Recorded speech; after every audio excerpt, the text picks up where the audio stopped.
সকাল। আজকেও বেরিয়ে পড়েছি, অনেক কাজের চাপ, তবু বেরিয়ে পড়লাম মহামায়াকে দর্শন করব। আমিও করব, আপনারাও করবেন। তাই শুভ সকাল। চলুন, মায়ের মন্দির খুলছে, জাস্ট এই খুলছে, চলুন আশীর্বাদ নিয়ে নিন। এখান থেকেই দিনটা শুরু হোক, সবার মঙ্গল হোক, প্রভু সবার মঙ্গল করুন, এই কামনা নিয়ে সকালটা শুরু করলাম। চলুন, জয় বাবা বজরং।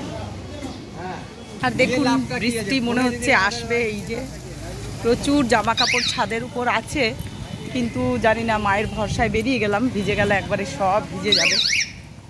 যাই হোক, তবু এই সময়টা মায়ের সময় খুবই একদম টাইম, এদিকে ওদিক হয় না, সেই জন্য আমি চলে এলাম।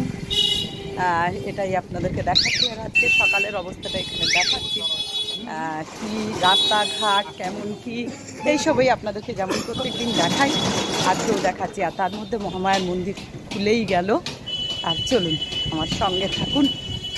আর এদিকেও আমার একটা চিন্তা হচ্ছে, ছাদের উপর জামা কাপড় দেওয়া আছে, সেগুলো সবই ভিজে যাবে। তা সে যাই হোক, আগে মাকে দেখে নিই। হাই আমার পূর্ণিমা বৌদি, একদম। তাই চলুন আপনাদেরকে নিয়ে যাই। সকাল সন্ধে দুবেলাই আসি, কারণ দুবেলাই আমার দেখাতে ভালো লাগে।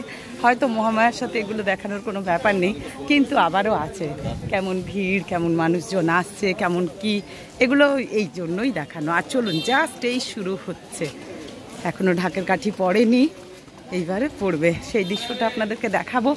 দেখি কিন্তু আমি বাড়ি চলে যাব। বাড়িতেও মন পড়ে আছে, মায়ের দেওয়া সংসার, সেটাকেও যত্ন করতে হবে, তাই না? সব কিছু তো তার দেওয়া। তাই চলুন, থমথমে ভাব হয়ে আছে, জাস্ট ঢাকের কাঠি পড়বে। আর এই দৃশ্যটাই আপনাদেরকে দেখাবার জন্য চলে আসি আমি প্রত্যেক দিন। জয় মা ছোট মন্দির, দেখতে পাচ্ছেন, শুনতে পাচ্ছেন নিশ্চয়ই। চলুন, এই যে খুলছে মায়ের মন্দির।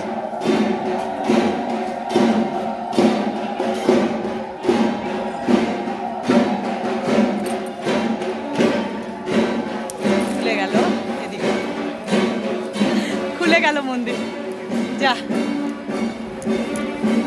চলুন, সেই দৃশ্যটা দেখাবো বলে চলে এলাম।